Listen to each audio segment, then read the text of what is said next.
तो दोस्तों नमस्कार। अपनी आदिकालीन लौकिक साहित्य की क्लास चल रही है दोस्तों, और आज अपना जो कवि है वो अमीर खुसरो है। आदिकालीन लौकिक साहित्य के अंतर्गत अपन अमीर खुसरो के बारे में बातचीत करेंगे दोस्तों। आप मेरे YouTube चैनल से नए जुड़े हैं तो सब्सक्राइब कर लें दोस्तों, और लाइक करें, कमेंट करें और शेयर करें दोस्तों। ठीक है दोस्तों, शेयर करने में कंजूसी नहीं करें, क्योंकि कर भला तो हो भला। ठीक है दोस्तों, इसमें चाहता हूं कि ये जो वीडियो मैं आपको दे रहा हूं ये सभी को, जितने भी भाई बहन सेकंड ग्रेड की तैयारी कर रहे हैं, कॉलेज असिस्टेंट की तैयारी कर रहे हैं, उन तक पहुंचे। और ये जो वीडियो है दोस्तों, ये आने वाले एग्जाम यानी कि सेकंड ग्रेड और असिस्टेंट प्रोफेसर में बहुत ज़्यादा कारगर साबित होंगे दोस्तों। आप रेगुलर रहें, रेगुलर देखते रहें। ठीक है दोस्तों, क्लास शुरू करते हैं। देखिए, बात अपन करते हैं। आज अपना कवि है अमीर खुसरो। कौन है दोस्तों? अमीर खुसरो, जो कि यूं कह सकते हैं एक साहित्यकार है, संगीतज्ञ है, एक विद्वान है। बात करें जन्म की, बात करते हैं पहले। तो जन्म हुआ 1255 ईस्वी में उत्तर प्रदेश के एटा जिले के पटियाला गांव में हुआ दोस्तों। कहां पर हुआ?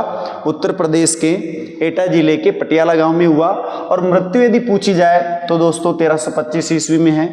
ठीक है, इनका मूल नाम जो है, देखिए, इनका मूल नाम अब्दुल हसन भी मिलता है और अबुल हसन भी मिलता है दोस्तों। ठीक है, अन्य जो नाम हैं इनके, जैसे तुर्की अल्लाह के नाम से जाने जाते हैं, हिंदुस्तान तोताए हिंद या हिंदुस्तान की तूती के नाम से भी जाने जाते हैं। ठीक है दोस्तों, गुरु की बात यदि करें तो निजामुद्दीन औलिया हैं।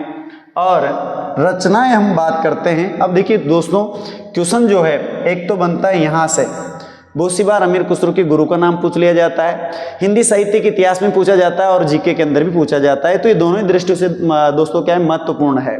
ठीक है दोस्तों, रचनाओं की बात करते हैं तो इनकी एक रचना है, पहली रचना है खालिक बारी। क्या है दोस्तों? खालिक बारी। ये खालिक बारी जो है ये शब्दकोश है दोस्तों। क्या है? ये शब्दकोश है। और शब्दकोश किसका है? फारसी और हिंदी का शब्दकोश है। किसका शब्दकोश है दोस्तों? फारसी और हिंदी का शब्दकोश है।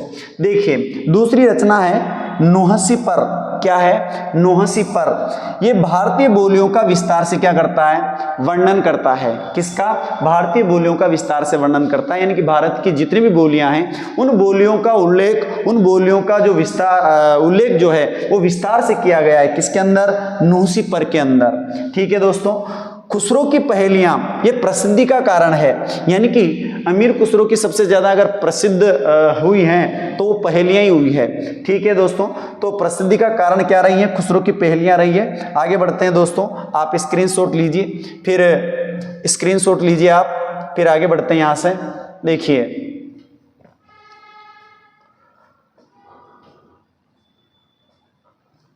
हाँ ठीक है दोस्तों, आगे बढ़ते हैं। अच्छा, अन्य जो रचनाएं हैं, दो सुपने, अन्य रचनाओं में देखिए आप, दो सुपने, गजल, हालात कन्हैया। ठीक है दोस्तों, ये अन्य रचनाएं हैं, इनको भी आप ध्यान में रखें। इसके अलावा देखिए आप, हिंदू मुस्लिम समन्वित संस्कृति का प्रतिनिधि कवि कहा जाता है किसको? अमीर खुसरो को। किसको कहा जाता है दोस्तों? अमीर खुसरो को। बात अपन करते हैं, हिंदू मुस्लिम समन्वित संस्कृति का प्रतिनिधि कवि भी कहा जाता है। और खड़ी बोली हिंदी का प्रथम कवि भी कौन है? अमीर खुसरो है। और ये क्वेश्चन बहुत सी बार पूछा जा चुका है कि खड़ी बोली हिंदी का प्रथम कवि कौन है? अमीर खुसरो है।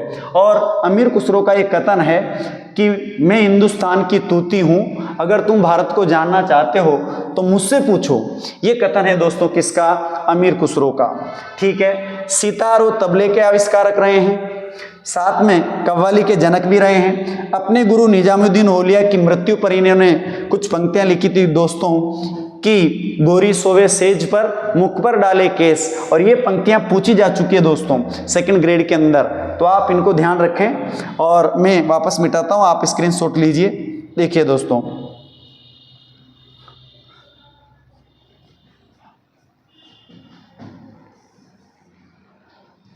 हाँ देखिए, आगे बढ़े। अच्छा, प्रसिद्ध पंक्तियां जे हाल है, देखिए, जे हाले मिसंकी मकुल तगाफुल दुराए नैना बनाए बतियां। और दोस्तों ये क्वेश्चन भी बन चुका है, इसमें पूछा गया था इसमें कौन सी भाषा का प्रयोग हुआ है और भाषा थी कौन सी दोस्तों, रेखता। इसके बाद बात करते हैं, आचार्य रामचंद्र शुक्ल ने कहा है कि खुसरो का प्रधान लक्ष्य जनता का मनोरंजन करने के साथ साथ क्या था, सामाजिक शिक्षा प्रदान करना भी था। यानी कि जनता का मनोरंजन तो करना था ही सही, साथ के साथ ही भारतीय समाज को क्या करना चाह रहे थे, सामाजिक शिक्षा भी प्रदान करना चाह रहे थे। किसके माध्यम से, अपनी पहेलियों के माध्यम से। ठीक है दोस्तों, आप स्क्रीनशॉट लें।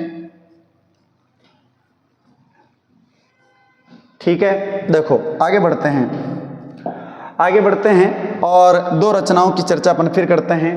एक तो है जयचंद प्रकाश जिसके रचनाकार है भट्ट केदार, एक है जयमयंक जस चंद्रिका जिसके रचनाकार कौन है, मधुकर कवि हैं। दोस्तों ये दोनों अप्राप्य कृतियां हैं, यानी कि ये प्राप्त नहीं होती है। केवल दयाल दास कृत जो राठौड़ारी ख्यात नामक जो रचना है, उस रचना में इन दोनों का क्या मिलता है, उल्लेख मिलता है।